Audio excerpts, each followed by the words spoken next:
阿部建勋的脑门上全是鲜血，直接被这烟灰缸生生砸晕过去了。岳童宇难以置信，老弟，这么猛的吗？苏无忌把烟灰缸随手丢到一边，无所谓地说道：人狂自有天收，我这是替天行道。真是个粗暴的家伙。童幽柔嘴上说道，不过他忍不住的在心中补充了一句，但一点也不让人反感。看着眼前情景，柔姐只觉得苏无忌此刻帅炸了。岳童宇，你知道这个阿部建勋为什么能当主管安全事务的副总裁吗？据说他是东洋国内的黑帮出身，有领风组的背景。领风组这个名词一出来，童幽柔立刻想起了昨天晚上的事情。那7、8个的东洋武者都是东洋领风组的人。哦，这样啊，那打得轻了。苏无忌听了，又拿起了烟灰缸，往阿部建勋的脑袋上重重砸了好几下。我操你悠着点！看苏无忌下手的狠辣程度，岳童宇忍不住飙了句脏话。他的眉头跳了跳，说道：要不是所有的安保都去和特警对峙了，你现在肯定已经被按倒在地了。苏无忌呵呵一笑，我巴不得他们来按我。岳童宇摇了摇头，他觉得苏无忌不是莽撞的人，可刚刚用烟灰缸猛砸的那几下，事后必然会引起极大的纷争。苏无忌动手之前，难道没想好这些事情吗？而这时候，苏无忌把童幽柔拉到了一边，低声说了2句之后，往他裤子的口袋里塞了一根东西。在塞东西的同时，苏无忌那坚硬的手指顺手把柔姐的裤带戳了个窟窿。等苏无忌和岳童宇到了技术部的楼层，推搡的冲突已经平息下来了，可愤怒的骂声却不绝于耳。敢和国安发生肢体冲突的主要是东洋籍雇员，他们把井上美太组长的突然死亡全部归咎到国安和特警的突然闯入。技术部总监水谷拓也就站在大厅里，脸色很难看。岳童宇低声问道：井上美太组长怎么会突然去世？水谷拓也摇了摇头，答非所问。井上组长是技术部的重要人物，他这么一死，新车系统的那些 bug 可能得多花很多时间修好，发布会甚至可能都得推迟。岳童宇简直无语，实在忍不住说了一句：水谷总监可真是个工作狂，都什么时候了，你还惦记着发布会，能不能有点人情味？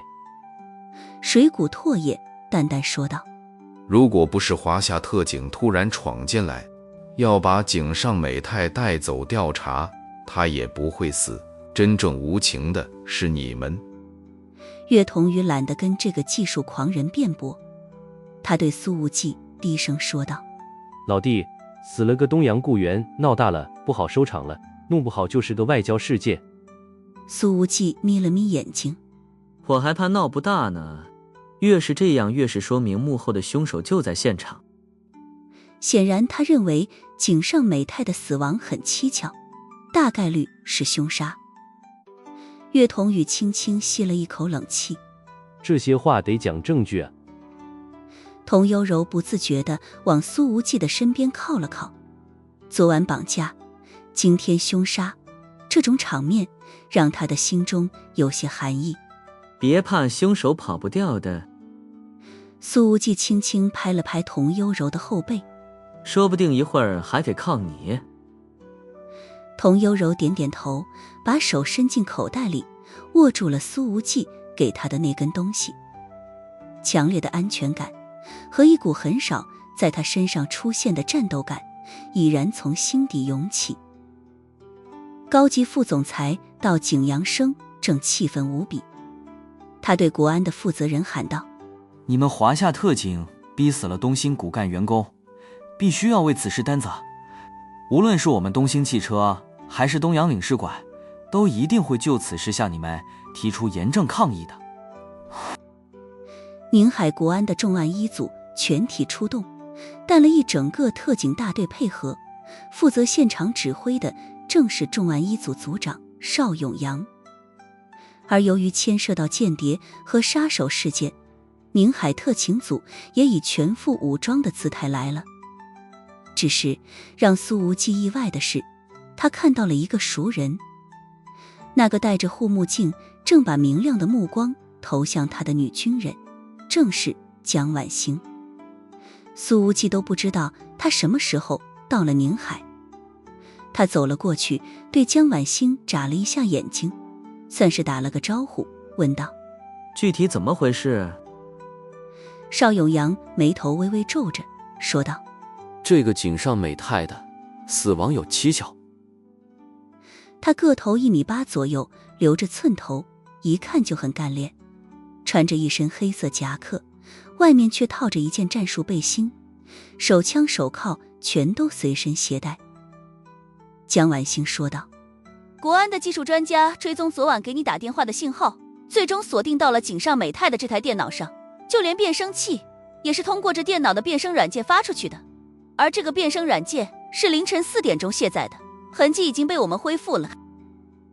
刚才国安重案组准备查看井上美泰的这台电脑使用痕迹的时候，井上愤怒抗议了几句，然后便心梗死亡。东兴集团一直备有 AED 体外自动除颤仪，为的就是防止加班的时候员工猝死。可是放在技术部大厅里的那台 AED 偏偏没电了。等众人手忙脚乱地把备用电池找出来装好，已经过了抢救时间了。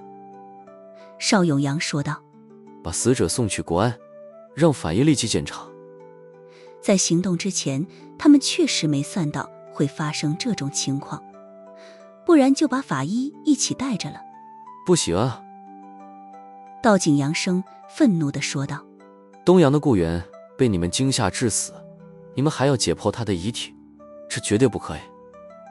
其他的东阳雇员们纷纷抗议了起来，一时间大厅里吵闹如菜市场。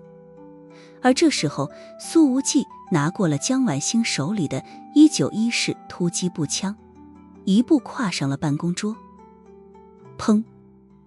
一道枪声响起，办公大厅前方的大屏幕直接被打得黑了屏。都给我闭嘴！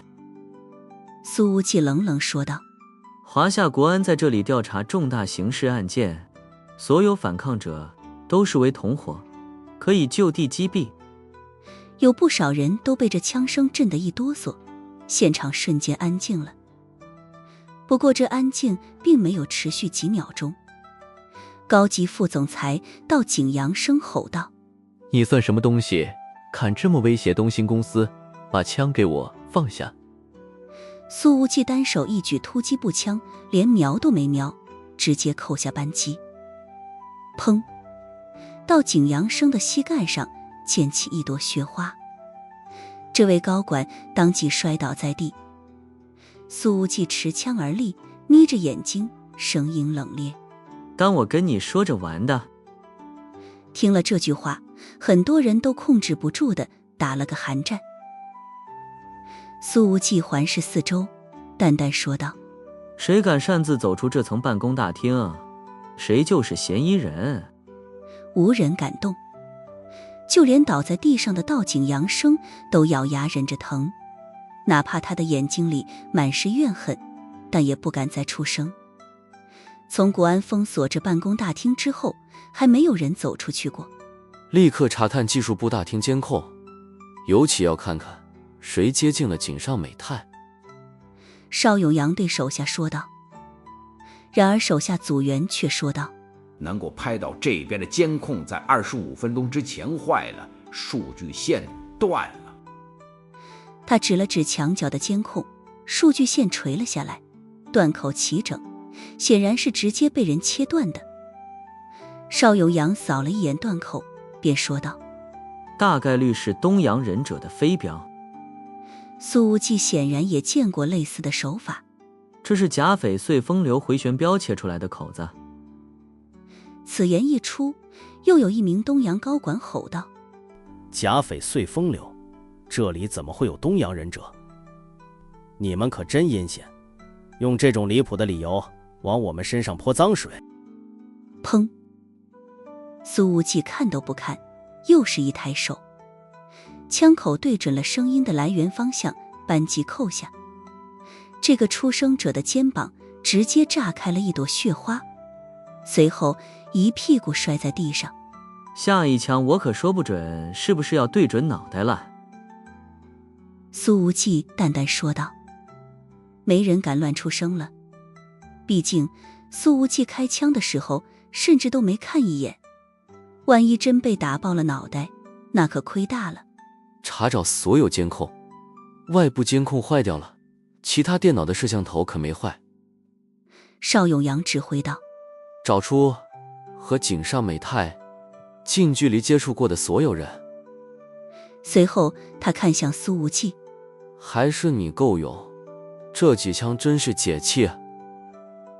苏无忌没好气地说道。我今天本来只是打算来看热闹，结果你们太废柴了。江晚星一头雾水。你们俩什么时候认识的？怎么比跟我还熟？这时候电梯门打开，一行穿着黑色西装的东洋人走了出来。为首者是一个满头白发的干瘦小老头，起码得60岁了。这就是古市存长。岳童宇低声对苏无忌说道。从东洋本土派来的高级副总裁，也是公司元老级董事，早晨才刚刚下飞机，是整个东兴汽车帝国的3号人物。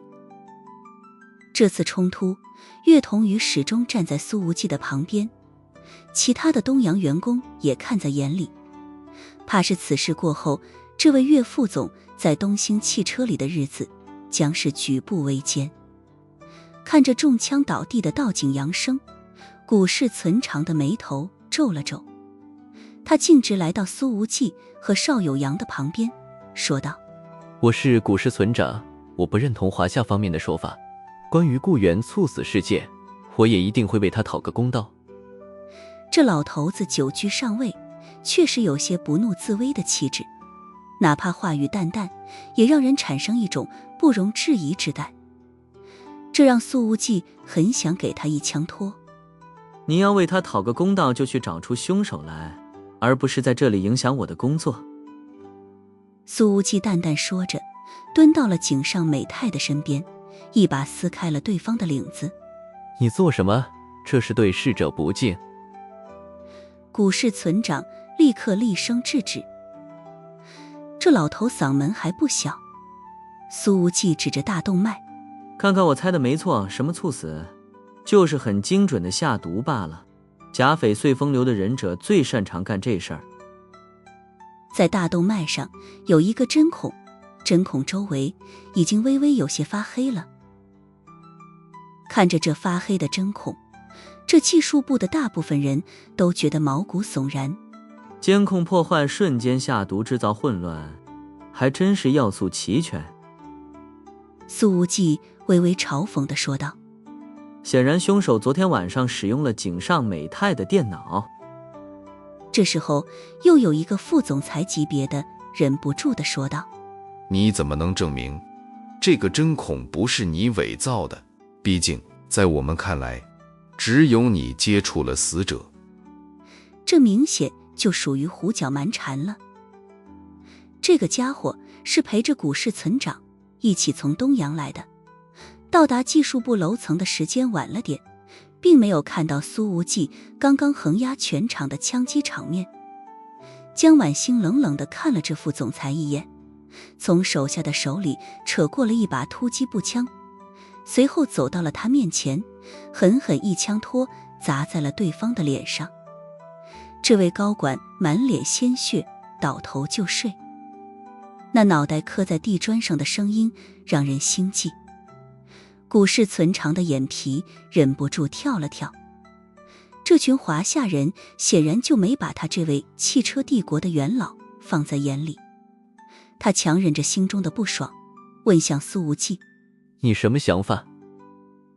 苏无忌说道。能让心脏瞬间停止跳动的药物有很多，但这种药物往往有个特点，在使用之后就像是开枪之后留下的硝烟反应一样，气味分子短时间内不会消散。古氏存长。然后呢？苏无忌的目光再度从所有人的身上扫过。所以只要用国安的检测器检测一下这里所有人的手，就能看出来谁是凶手了。江晚星和邵永阳互相对视了一眼，两个重案组出身的人都看出来了对方的想法。苏无忌这是什么扯淡理论，压根没听说过。至于这种检测器，他们更是没见过。但他们都从对方的眼睛里看到了马上结案的轻松。有这种不走寻常路的家伙在，还有什么搞不定的？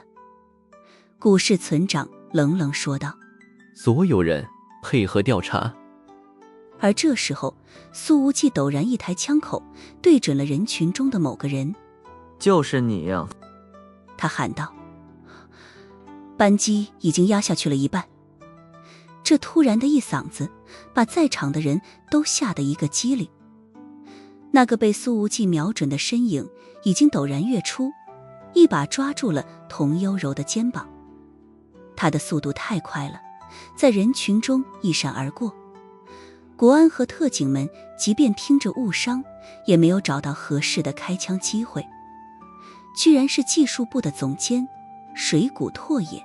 让我走，不然我立刻杀了他！水谷拓也吼道。他虽然速度很快，身手很强，但可没有把握从这么多个枪口下安然逃生。童悠柔被扣着肩膀，手一直放在裤子的口袋里。之前苏无忌走到前方查看尸体的时候，并没有让童悠柔跟过来，而是让对方一直站在一群东洋雇员之中。岳童宇吼道。水谷拓也，你放开人质，这里是华夏，你不要胡来，你逃不掉的。周围的东洋雇员纷纷散开，生怕自己也变成了人质。特战队员们已经找好了射击角度。邵永阳走上去说道。放开人质，不然你也不可能活着离开。水谷拓也低吼道。宁海国安给我安排一架直升机送我去公海，到了公海我自然会放了这女人。邵永阳还没说话，苏无忌倒是先打了个响指。啪！这个响指就像是某个行动的号令一般。下一秒，水谷拓也的身体像是筛糠一样剧烈颤抖不止。童悠柔立刻跳开了一大步。与此同时，江晚星手里的枪也响了。砰砰！那个还在筛糠的水谷拓也两边膝盖当即被打碎，重重摔倒在地。其他特警立刻冲上去，将水谷拓也的脑袋按在地上，铐住了双手。童悠柔的胸口上下起伏着，贴身衣物已经被汗水湿透。很显然，刚刚的惊魂一刻让他的情绪现在还有些激荡。干得漂亮！苏无忌竖了个大拇指。童悠柔的眼睛亮晶晶的，他把口袋里的那根东西拿了出来，交给了苏无忌。幸亏有你提前安排了，防患于未然桥了。苏无忌笑道。原来苏无忌塞到童悠柔口袋里的是一个300万伏电压的小型电棍，而他用手指把童悠柔的口袋后面戳出了个窟窿，就是为了让这小电棍可以偷偷从口袋里伸出来，而不被对方察觉到。水谷拓也在挟持童悠柔的时候，只是隔着衣服扣住了她的肩膀，双方并没有皮肤直接接触，两人之间也就没有电流传递。当时水谷所有的注意力都在苏无忌身上，根本没注意到童悠柔那一直放在口袋里的手。在这种情况下，饶是杜卡罗组织的5星猎杀者也中了招。江晚星扶了扶护目镜，看了看童优柔，又看了看苏无忌，心中哼哼道：这才几天，身边又换了个新的，还挺漂亮。邵永阳也走到了童优柔身边。姐们，厉害啊！第一次经历这种事情，就表现得这么好，你是苏无忌的女朋友？江晚星站在水谷拓也的身边，隔着好几米别过头去，差点没直接给了邵永阳一个白眼。童优柔立刻否认：不是，我是小苏的朋友，关系很纯洁。邵永阳这死直男说道：这倒也是，要是女朋友的话，他肯定不舍得让你以身犯险。江晚星听了这句话，倒是有点满意。而童优柔联想到自己连续2次被苏无忌当成诱饵，随后深以为然地点了点头。你说的对，我也是这样想的。在小苏眼里，我更像是个钓鱼工具。苏无忌走到了水谷拓也的面前，嘲讽地笑了笑。我想我应该叫你一声武藤中一，对吗？武藤中一咬着牙，从嘴巴里艰难憋出了几句话。你是怎么认出我的？苏无忌淡淡一笑。虽然你昨天晚上使用了变声器，但说话的特殊语调和重音是错不了的。在你和岳童宇说话的时候，我就已经锁定目标了。这家伙真是不把童优柔当人了。明明早就认出了水谷拓也，还偏偏要把柔姐姐留在对方的身边。岳童宇走过来，小声问道：那你当时既然看穿了他的真实身份，为什么不直接抓人？那样的话，你们这儿的东阳固原不得闹上天了？总得让他自己暴露，用事实来堵住他们的嘴啊。苏无忌咧嘴一笑，拍了拍岳童宇的肩膀。岳大少还是立了大功的。岳童宇心中有些震撼。从开始到现在，苏无忌不知不觉间完成了这么多步骤的布局，对人心和局势的拿捏简直精准到毫巅，甚至制胜一击还是来自于让人根本没想到的童优柔。哪怕是武藤中一本人，怕是也没想到被结成人质的漂亮女人看起来毫无反抗能力，可居然是让自己被捕的最关键一环。刚刚被电得浑身筛糠，现在满身大汗，肌肉严重脱力，双膝剧痛，让武藤中一觉得颜面扫地。真是武功再高也怕菜刀。古氏村长走到苏无忌面前说道：谢谢你揪出了东兴汽车的间谍，但他是东洋人，我想应该把他交由东洋领事馆。他的话还没说完，便被苏无忌打断了。可他要杀的都是华夏人，老家伙你明白吗？古氏村长看着眼前这年轻人，忽然觉得心头一凛，对方让阅人无数的他有了一种怎么也看不透的感觉。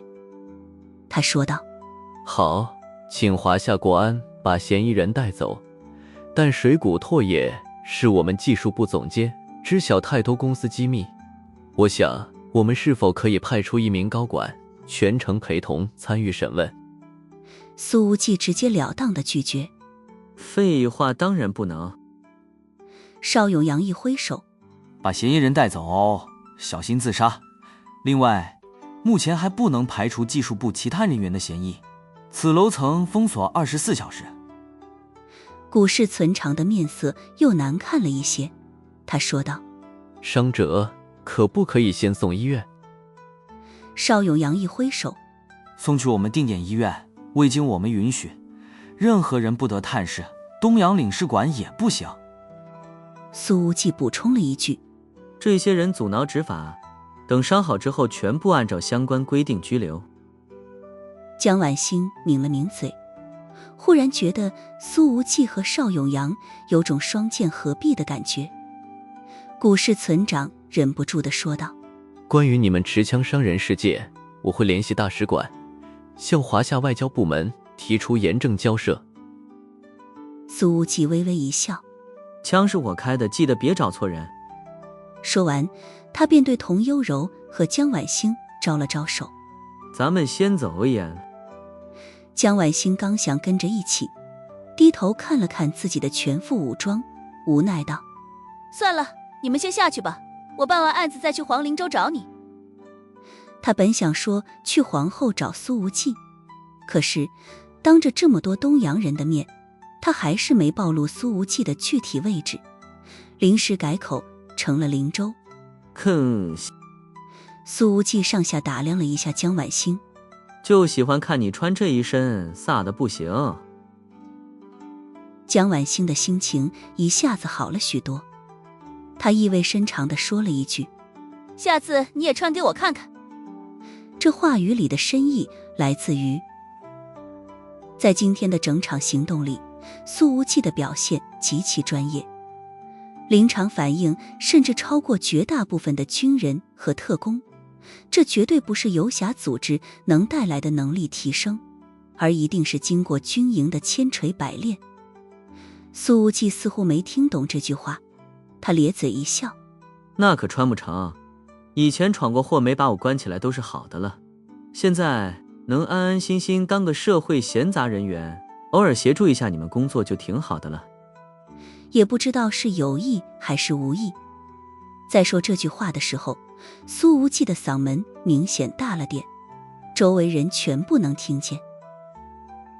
古氏村长一下子从这句话里听出了其他意思，他的眉头狠狠一皱：“他不是军人，也不是国安。”苏无忌呵呵一笑：“关你屁事，柔姐，咱们走。”古氏村长的声音提高了好几度：“你不是军人，没有执法权，还打伤我司多名高管，我一定会就此事要个说法。”出了东兴的总部大厦，童幽柔才问道：“你刚刚当着古氏村长所说那句话，是故意透露这么多的？”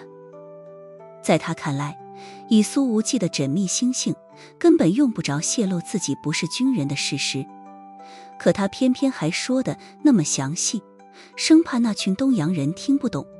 柔姐的反应挺快呀。苏无忌微微一笑，接着说道：“虽然幕后之人被揪出来了，但这事儿不一定画上句号，不如干脆卖个破绽，让暴风雨来得更猛烈一点。”武藤中一之前对付白旭阳，用的可是英国皇家军工集团的惊雷1号，这玩意已经大批量失窃20年了，早就成了一桩悬案了。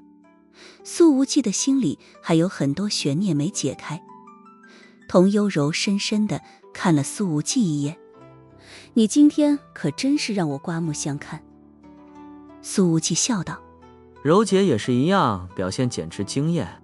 唯一美中不足的是，你的裤子给我戳了个洞。”童幽柔：“又不要你赔。”今天的他不仅眼睛亮晶晶的，似乎连皮肤都变得异常有光泽。那种心潮激荡的感觉，估计很多天都忘不掉。回去之后，我得专心准备和麦克斯韦的代言事宜。”童幽柔说道。这消息一公布，在娱乐圈肯定得引起地震。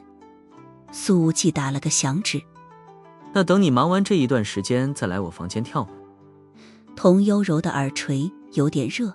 “好，那你去哪里？”苏无忌咧嘴一笑：“我晚些时候去趟国安，老老实实等着首都来人请我喝茶。”东兴大厦楼上，国安正在对技术部的所有雇员进行分隔审讯。江晚星和邵永阳站在大厅门口，可以暂时放松一下神经。江晚星说道：“无忌之前是故意当着古氏村长的面说那些话的。”他之前说出那句“下次你也穿给我看看”的时候，并没有想让苏无忌透露那么多的信息。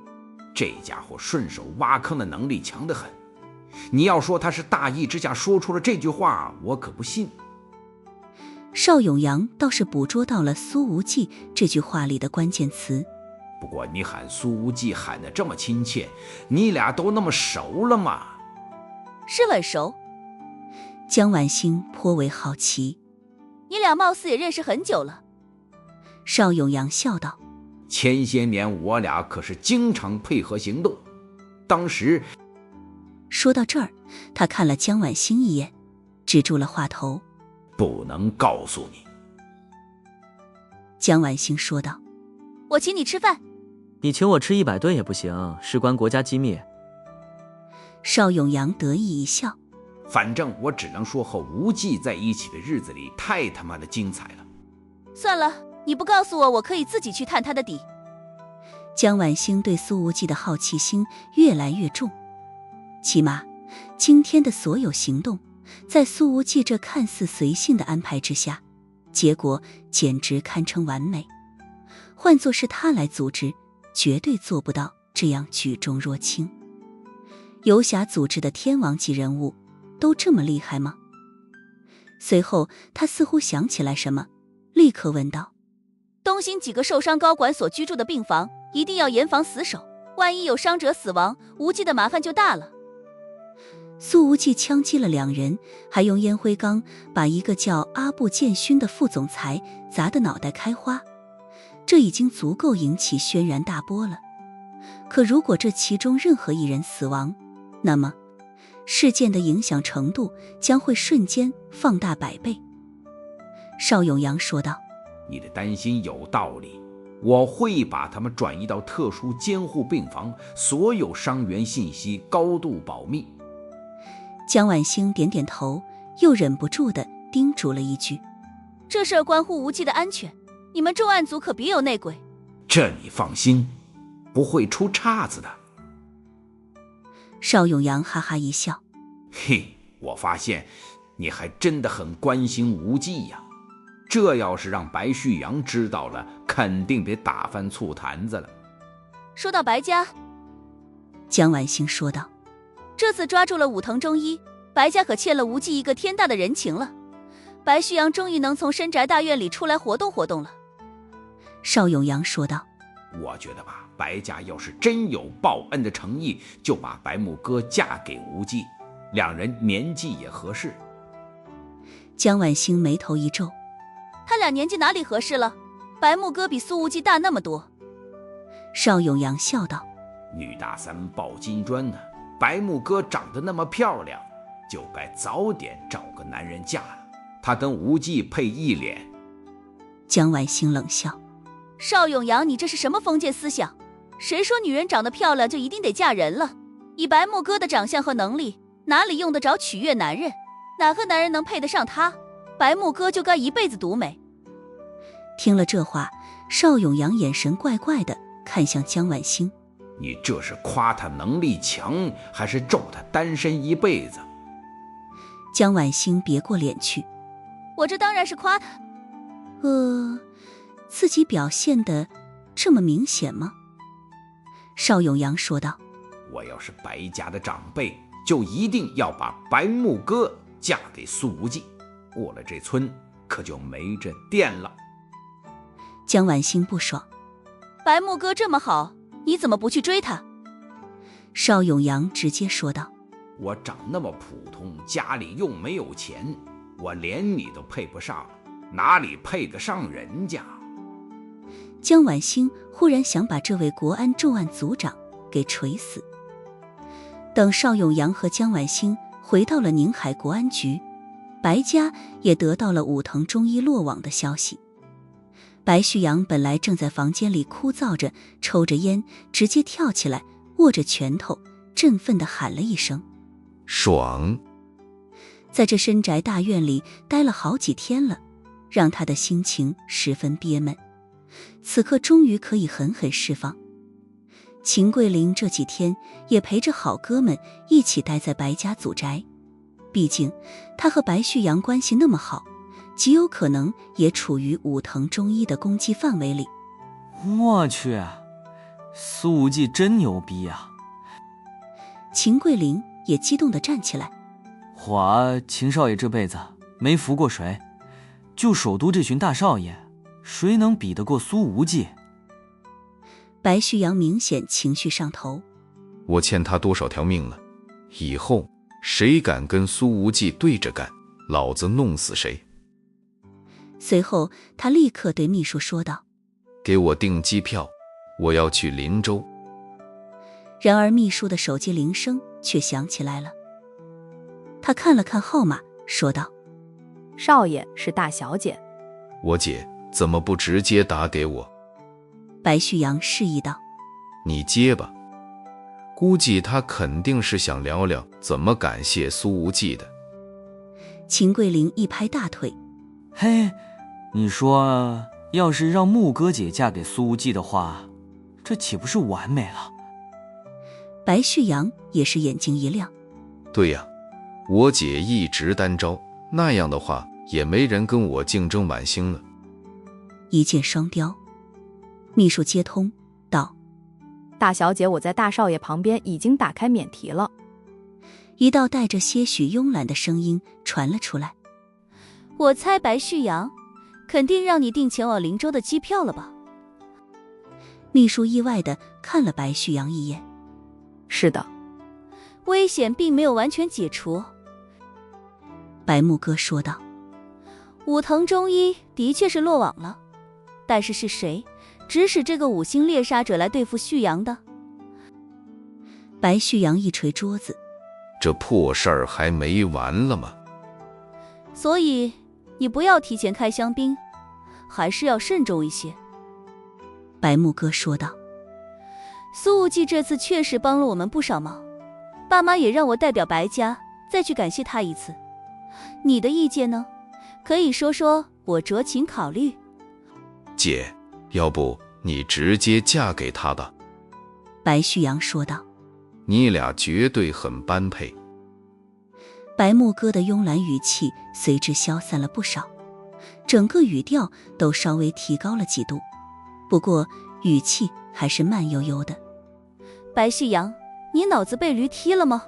苏无忌在林州的名声烂成什么样，你不清楚？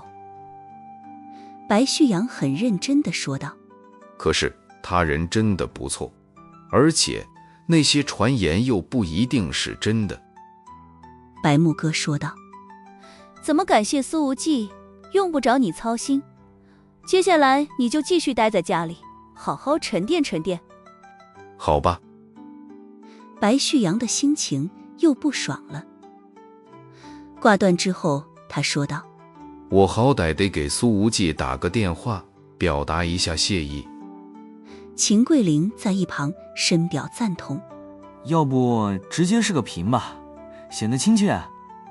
好。然而白旭阳的视频通话拨打了2次，都被挂断了。随后火鸡为锅巴回过来了一条信息：正在泡妞呢，别打扰我。白旭阳没有丝毫生气，反而笑了起来：这家伙的心态真好，真是不服不行。然而秦桂林却嘴欠地补充了一句：他说泡妞，不会在泡江晚星吧？白旭阳的表情僵在了脸上。首都君庭湖畔，一个穿着一袭淡蓝色连衣裙的女人正坐在画架前，把手机放到了一边，重新拿起画笔。她的裙摆轻盈，随着微风泛起层层涟漪，领口处精致的蕾丝边如花瓣一般簇拥着白皙细腻的天鹅颈。那如瀑的长发很随意地挽起，几缕碎发垂落在脸颊两侧，为她整个人增添了一抹灵动。这就是白木哥。他的目光落在未完成的画作上，双眸犹如一泓清潭，水波流转间藏着无尽的心事，却又带着几分漫不经心的倦怠。鼻梁的高挺角度恰到好处，而那娇艳欲滴的嘴唇和微微上扬的嘴角，似笑非笑，透着一种慵懒的性感。而在白木哥的身后站着白家的管家白东河。老白，你对这事怎么看？白木哥问道。白东河苦笑道：大小姐，我没什么意见，您下指示我就去办。白木哥说道：从我小时候第一次见到你，就没听你表达过任何意见和想法。可我知道，你一直是有独立人格和自我思想的人。白东河的身体微微一震，随后继续苦笑。大小姐，我只是个管家，吃咱们白家的饭。说说看吧。白木哥说道。白东河不得不说出自己的想法。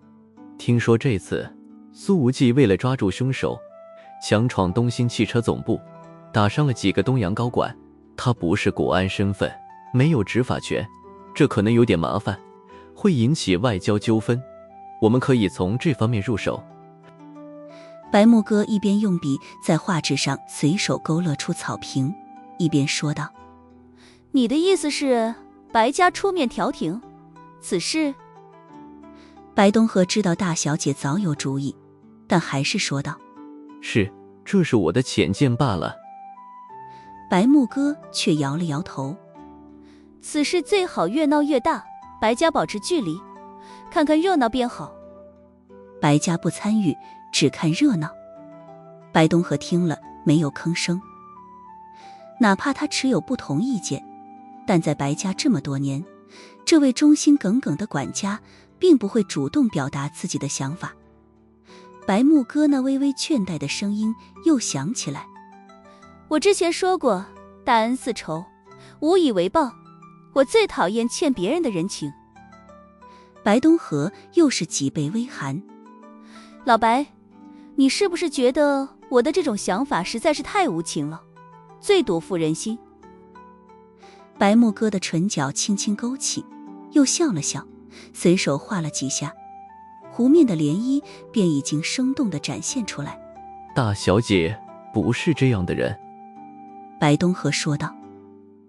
他虽然认为白木哥有些情感淡漠，但也始终觉得以他的性格和行事方式，应该不会直接把恩人往死里整。我和国安的熟人聊了聊，苏无忌，一个声名狼藉的酒吧老板，为什么能屡次三番地破坏国际杀手的计划？这只能说明他很不简单。国安甚至怀疑他有西方黑暗世界的背景。白东河听到这儿，显然已经认为白木哥不会让白家出面替苏无忌解决麻烦了，甚至以后还会和他保持距离。白木哥说道：苏无忌在东兴汽车这么闹一场，岳童宇也牵扯到此事里，岳家会出面调停的，就让他们来解决就好了。白东河想了想，忍不住地问道：如果岳家也不出面的话？白木哥笑了：那也行，是好事。白东河一愣。白木哥说道：这样的话，反而能让我们看出来苏无忌的极限到底在哪里。是。白东河微微躬身，随后苦笑了一下，难得表达了一次想法：就是好人都让岳家当了，觉得有点可惜。岳家可不就擅长做出礼贤下士的样子吗？白木哥看了看时间，站起身来道：走吧，下午去跟家里的几个长辈们聊聊天。随后他指着湖水对岸的一栋漂亮房子，随口说道：这君庭湖畔的环境这么好，怎么没人把这块地买下来，开发个别墅区，或者变成景点什么的？白木哥平日里经常喜欢来这君庭湖畔放空自己。白东河说道：大小姐，我打听过，君庭湖周围早在多年以前就已经被人买下来了，但对岸就只盖了这么一栋房子。谁买的？白木哥问道。这我还不清楚。白木哥的眼光落在湖面上，说道：我挺喜欢这片地方，你试试看能不能找到买主，问问他能不能转手。白东河刚刚应下，他的手机便响了起来。接通了之后，他的面色稍有变幻，随后道：大小姐，东洋人的行动速度很快，他们的大使馆已经提出严正抗议了。抓住苏无忌没有执法权这一点大做文章。白木哥亲手收着画板，动作不停，淡淡说道：静观其变。古氏村长是整个东兴汽车的3号人物，在东洋商界拥有举足轻重的地位。他出了总部大厦，直接坐私人飞机去了首都，进了东洋大使馆。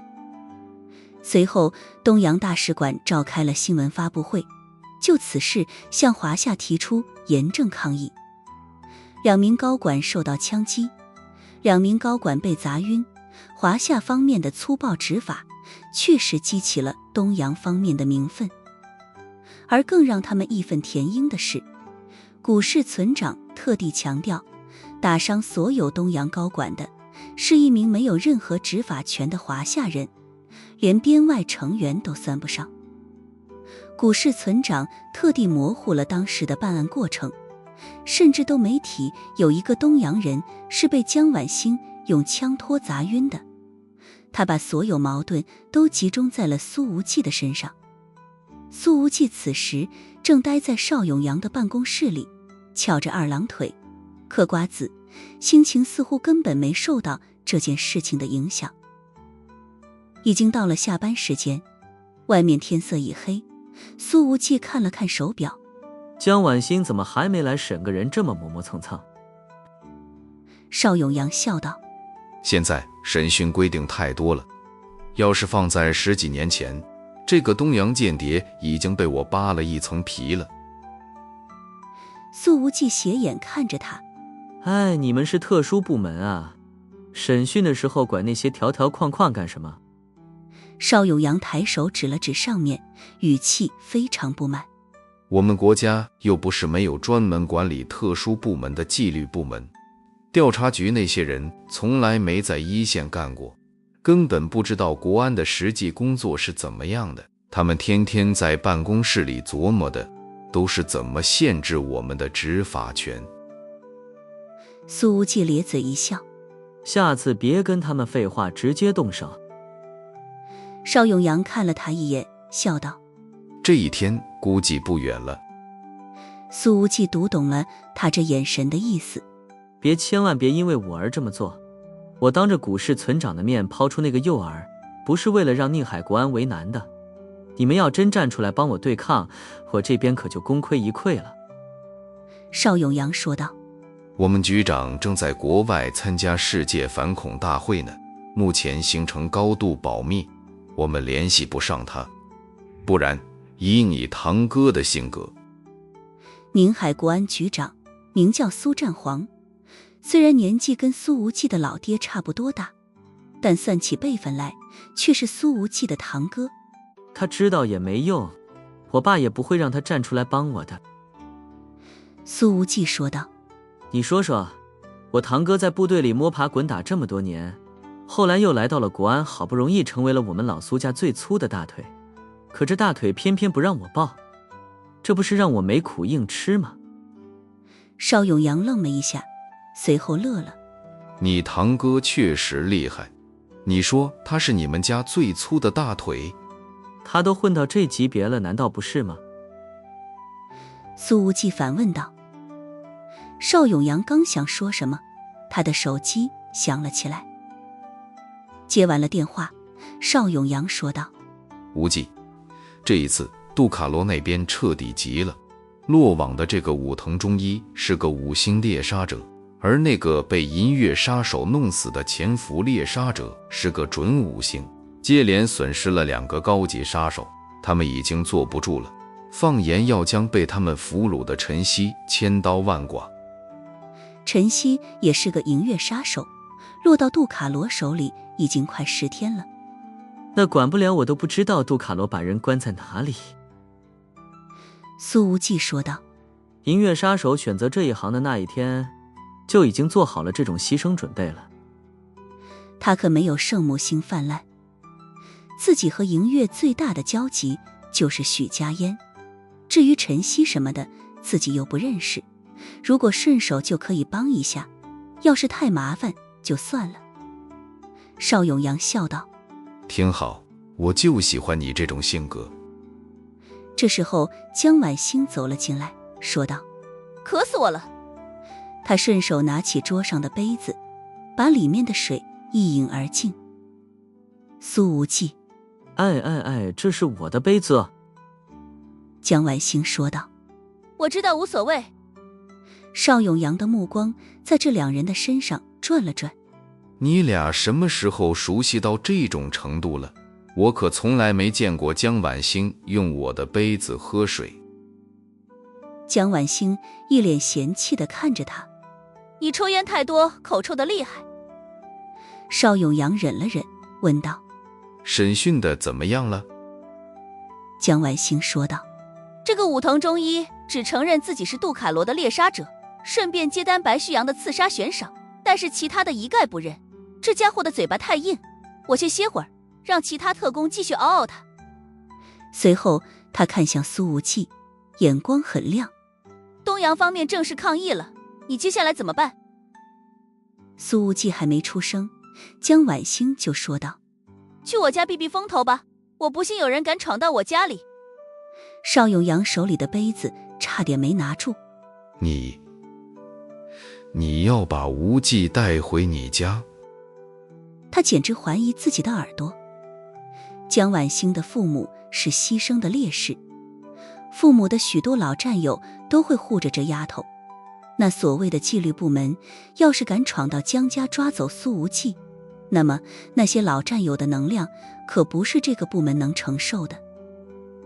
而江晚星为了苏无忌，居然愿意做到这一步，有什么问题？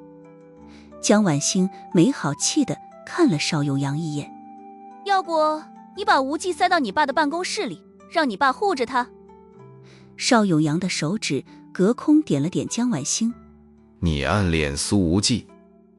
到底是国安的老资格特工了，一下子就嗅到味儿了。江晚星的脸一热，立刻说道。暗恋？你要是干了好事，却被人这么泼脏水，我也会这么救你。邵永阳笑道。可你不会用我的杯子喝水。而这个时候，一个特工报告说，头调查局的涉外司来人了，就在门外，要把苏无忌带走。江晚星的双眸一下子变得杀气腾腾，邵永阳的眼神里也涌出了冷意。让他们等着，一群坐办公室的对特情一概不懂，每次就他妈的对付自己人在行。苏无忌笑道。嗨，你们瞎激动什么啊？我可不就等着他们来的吗？能一次性多挖出几个人来不是好事吗？江晚星直截了当。我不想你这种人受委屈。邵永阳想了想，刚要说什么，又跑过来了一个下属。葛副局长已经把调查局涉外司的人带进来了。吃里扒外，邵永阳骂了一句。而这时候，一名穿着国安制服的中年男人已经带着7、8个身穿灰色西装的男女走到了重案一组办公区的门口。邵永阳立刻挡在门口，冷笑着说道。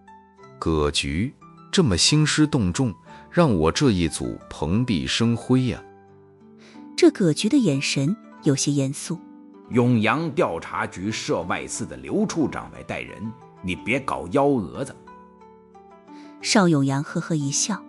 葛局，你这么说我就不乐意了。我们刚刚抓了东洋间谍，谁搞幺蛾子了？随后他的目光越过邵永阳，落在办公室里的苏无忌身上，淡淡说道。你让一个小混混参与抓捕间谍，简直乱弹琴。邵永阳直接顶了回去。人抓到了就行，你管我怎么抓的？而这时候，调查局的一个中年男人出声了。我是调查局涉外司纪律处刘鹏洲，此人重伤几名东洋高管，影响太过恶劣，这幸亏没死人，要是死了人，你们国安怎么收场？邵永阳冷笑。你管我怎么收场？我抓间谍，关你们调查局屁事。你们怎么抓捕间谍，我不管，我只管你们有没有违反纪律。这刘处长说完，冷冷一挥手，带走。他身后的一名灰西装走到了苏无忌的面前，直接亮出了手铐，说道：把双手伸出来。而下一秒，他便被一把枪顶住了脑袋。这个调查局成员的后背顿时泛起了寒意。江晚星举着手枪冷冷说道：你敢让他戴手铐，我就敢开枪。看到江晚星拔枪，那个刘鹏洲处长差点气疯了。胡闹，简直胡闹！刘鹏洲愤怒地一捶门框：你们都嚣张成了这样子吗？公然拔枪指着同事，你们眼里还有没有纪律？我要把你们全部带回去，一个个隔离审查。邵永阳呵呵一笑：你确定要抓绝密做训处的人？这刘鹏洲处长的表情一滞，随后脸色变得极度难看了起来。江晚星冷声说道：你的纪律只能用在国安的身上，绝密作训处可以先斩后奏，你如果非要看看我的执法权边界在哪里，那就不妨试一试。他此刻单手持枪的样子简直飒爆了。那位葛副局长压抑着怒气：你们重案一组，越来越不像话了。永阳，你好好管一管。没办法，现场一个是绝密作训处的高序列成员，一个是首都军区大佬的儿子。葛副局长虽然也有些背景，但这么直接的硬碰硬只会让他下不来台，颜面全失。而那位被江晚星用枪指着的调查局成员则是明显退缩了，艰难地说道：刘处，要不就别给他戴手铐了吧。他真怕这位绝密作训处的美女少校直接开枪，到时候自己命都没了，就算事后给他处分又有什么用？刘鹏洲恼火的一拍门框，狠狠说道：好，不戴手铐，但他必须全程配合，不然我不保证。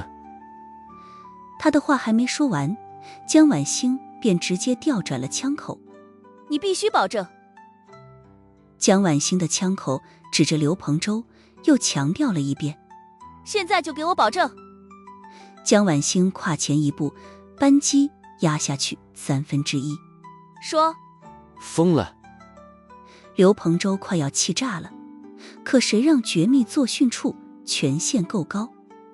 他只能愤愤地一跺脚，忍气吞声地说道：好，我保证全程不给肆无忌戴手铐。江晚星继续说道：也不能关押他。刘鹏洲咬了咬牙：好。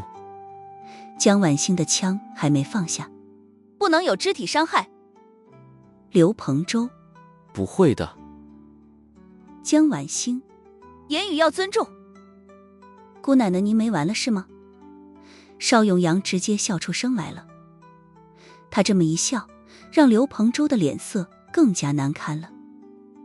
苏无忌拍了拍江晚星的肩膀，把他的枪拿了下来：放心吧，我让他们好吃好喝的供着我。江晚星叮嘱道：反正你进去和我保持通讯，如果他们敢拿走你的手机，我就带着绝密作训处拆了调查局。刘鹏洲闷闷说道：我们不没收他的手机，这样总行了吧？行了，等事情搞定一起吃个饭。苏无忌对江晚星笑着说道：这姑娘为了他今天这么强势出头，小处心里其实很感动。这句话倒是提醒了江晚星，他立刻看向刘鹏洲：不能让他饿肚子。刘鹏洲又咬了咬牙：好，我们吃什么他就吃什么。等苏无忌和涉外处的人朝外走去，葛副局长转头狠狠地瞪了邵永阳一眼，也跟出去了。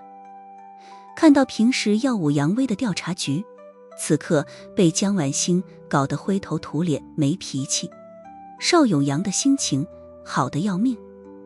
他说道：江少校，你闭嘴！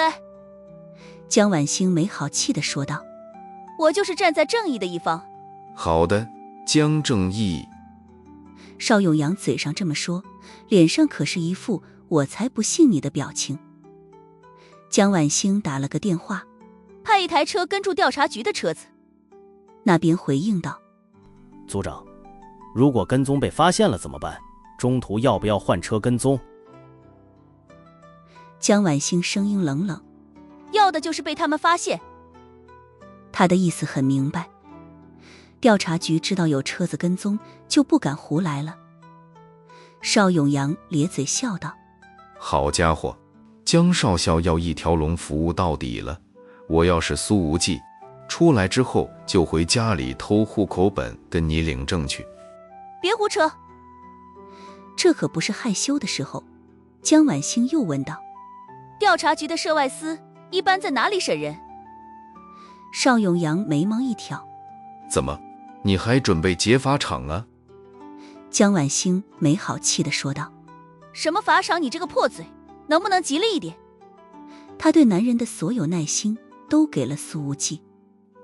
邵永阳说道：首都北五环外有一个北环温泉大酒店，我住过几天，还是个5星级呢，床垫梆硬，自助早餐非常拉胯。江晚星把枪插回枪套，便往外走去。邵永阳喊道：哎，怎么这就走了？你这是去哪里？江晚星头也不回：你继续审武藤中一，我去首都。邵永阳自言自语：嘿，江晚星还真是够嘴硬的。要是白旭阳被人抓了，我看你肯定不会那么激动。紧接着他打了个电话：嘿嘿，爸，那啥，我也好久没见你了，有点想你老人家了，去首都看看你行不行？电话那端粗声回道：有屁快放，别整这些虚头巴脑的，我还不知道你。邵司令员，无忌被调查局的人带走了，从我办公室里被带走的，这些调查局的混蛋真是不给我面子啊！你有个屁的面子！等等，你说什么？谁被带走了？电话那边的声音提高了8度。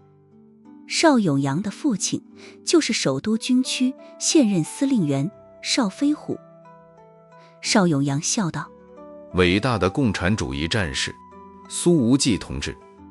邵飞虎问道：哪个小兔崽子抓的？调查局涉外司的一个处长，叫刘鹏洲。邵永阳说道：抓间谍的时候，无忌这小子是想以身入局，趁机多钓几条大鱼出来。爸，咱们不能眼睁睁地看他陷入危险之中吧？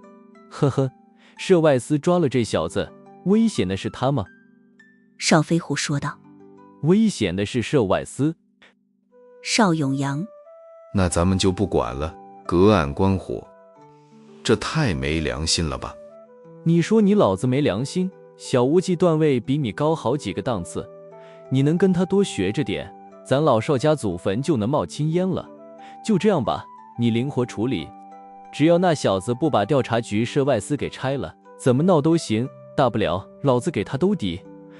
行吧，在您老人家眼里，无忌才是您亲儿子。邵永阳笑着，忽然想起来江晚星对苏无忌的热切样子，眼珠一转，恶作剧的心思忽然冒出来了。他说道：对了，爸，那什么，无忌最近有点情感问题。哟，这小子终于开窍了，他这方面就得多向他爸学学，他遇到什么问题了？你说来听听。无忌暗恋白家的白木哥。邵永阳说道：爸，您老人家要不出面给白家的长辈打个电话，撮合撮合这事儿。我要是没记错的话，这白木哥比无忌还大上几岁吧？邵飞虎说道：不过这也无所谓，当年他爸还比蒋清渊小1辈呢，不也搞上了？邵永阳剧烈咳嗽了几声。爸，你老糊涂了，苏叔叔和清渊姨是同辈。邵飞虎一瞪眼：我能记错？俩人搞上的时候，苏瑞就是小1辈，过几个月回苏家认了亲，才变成同辈。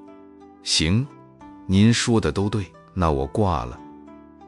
邵永阳想了想，又加了一把火：有空您记得打个电话，暗示白家主动点啊。苏无忌接连救了白旭阳好几次，他们不把白木哥许给他，也太没良心了。少飞虎，哎，先别挂，你刚刚还说要回家看看，什么时候回？邵永阳立刻改口，嘿，爸，我这不是忙了，等忙完手头这几个案子，我过年再回去。砰，电话那边直接挂断了。苏无忌坐在了涉外司的商务车上，打着手机游戏。刘鹏洲就坐在他的旁边，看着苏无忌这么悠哉悠哉的模样，便气得不打一处来。刚想吐槽几句，但一想到来自于绝密作训处的威胁，他话到嘴边便变成了你喝水吗？苏无忌头都不抬。不喝。苏无忌咧嘴一笑，我想喝可乐。刘鹏洲，没有，你怎么不说你想喝咖啡呢？你倒是提醒我了。苏无忌说着把游戏暂停，开着免提打了个电话。我想吃鱼不，我想喝咖啡了。白旭阳的声音响起来。好啊，你在哪里？我给你订外卖送上门。苏无忌看了看外面的路牌，说道，我还有7个小时车程到首都，到时候你把咖啡给我送到。他拍了旁边的刘鹏洲一下。送到哪里？刘鹏洲差点给他气糊涂了。送到北环，不能告诉你。白旭阳说道。旁边是哪个王八蛋插嘴的？刘楚今天憋闷得要死，真是谁都往他脸上踩一脚啊。苏无忌，好像是调查局涉外司的什么处长叫刘鹏洲。白旭阳的声音陡然提高8度。他们抓你了？显然他已经得知了东洋人提出抗议的事情了。苏无忌，请我过去喝喝茶，但是我现在想喝咖啡了。白旭阳说道。我知道，这个调查局就喜欢在北环温泉大酒店后院的小楼里面审人，我在那里等你。这次加糖还是加奶？不要谈上。苏无忌说道。加奶吧，我喜欢带奶味的。听着这两人旁若无人的对话，刘鹏洲的脸都黑了，胸中怒气翻涌。他重重地一拍椅背。调查局的威严，不容你们这些人挑衅。而白旭阳的声音紧接着传来。无忌，你告诉旁边这傻逼，我白旭阳盯上他了。